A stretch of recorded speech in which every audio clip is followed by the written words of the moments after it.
So, where did the idea of grading come from in the United States? For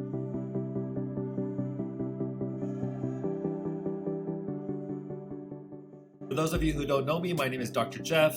I'm currently doing this new playlist on grading for equity from the Joe Feldman book. We're on chapter 2 right now, and we're looking at the question, where did the idea of grading come from in the United States? So, grading practices have probably been in existence in the United States over 100 years, since the early 20th century, but we know that that's not the beginning of grading, right? I mean, teacher feedback has always been there. We can go back to Socrates and Plato, and the text by Feldman even talks about God talking to Abraham. So this idea of teaching and feedback has been a part of, I guess, the civilization of mankind. So where did the idea of grading come from in the United States, though? So in the first part of the 19th century, and all this is in more detail in this text, the family was primarily responsible for educating children, and if there was a school, the school didn't serve as a large role. Not everyone went to school. Small number of students went to school, less than half, and the school day and the school year, for that matter, was shortened. Sometimes some of these schoolrooms were only these schoolhouses were only a single room where students learned side by side one another, and there was hardly any teacher preparation programs out there. And if you were to look at the makeup of the students, once again, fewer number of students, not everyone having a chance to go to school, and then even fewer number of students of color. But then in the toward the 20th century, later 20th century, early 21st century, we see a rise of manufacturing factories, right? The industrial age, and these owners need workers that are special. Some workers that are specialized, more specialized than others. Some type of chain of command, kind of like order routines. And so you see at this time a mass wave of immigration to the United States, primarily from Western Europe, but then later also from Eastern Europe.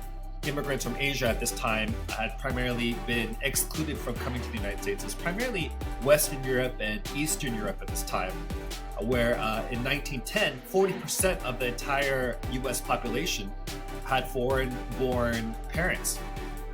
And then the ideas come, like educators and like John Dewey says, you know what, we gotta have universal education for all our students.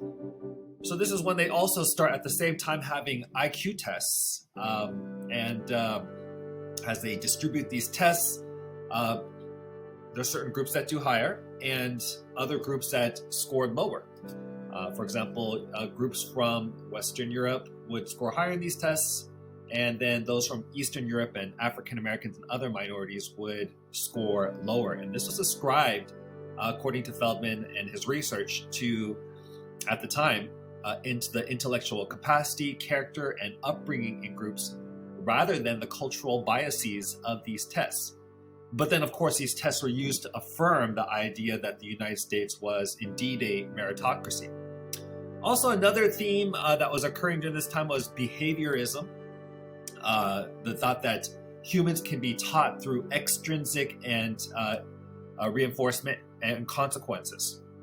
For example, you may have heard about the Little Albert experiment, where every time little Albert, this is so sad, I can't believe they did an experiment like this, but every time little Albert saw a rat, they'd make this huge loud sound, and then the infant would cry, right? So initially, little Albert didn't cry when he saw a rat, but then after scaring him with this loud noise over and over and over, now little Albert is crying, right? And through this extrinsic reinforcement and consequences, little Albert has learned a behavior, right? So this was some of the thinking that was happening at the time of our early schools. And then, of course, the impact on the schools, the enrollment is growing, and schools are expected to Americanize this very diverse group of this unruly mass of immigrants coming from Eastern Europe.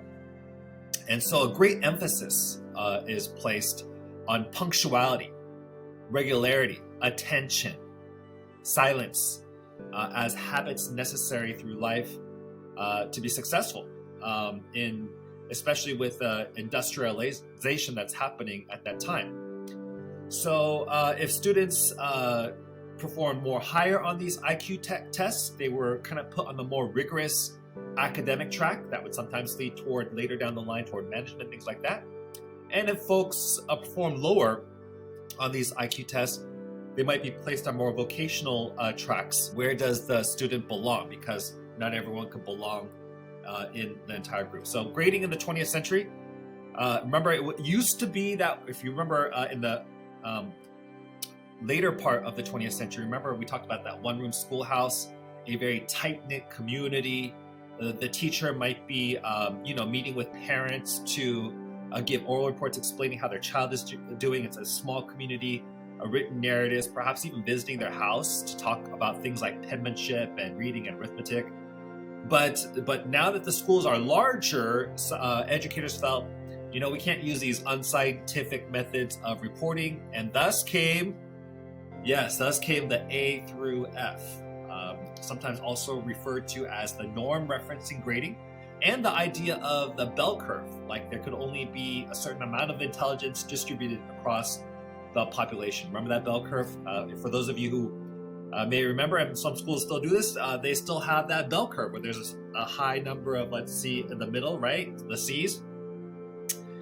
So, let's fast forward now to today's schools. We're talking 2022 now. So if you walk into a classroom, even if the classroom physically looks different, like the desks are kind of in quads and teams for collaboration versus being bolted on the floor. Maybe they're looking at laptops rather than books. Maybe rather than chalkboards, they have LCD projectors.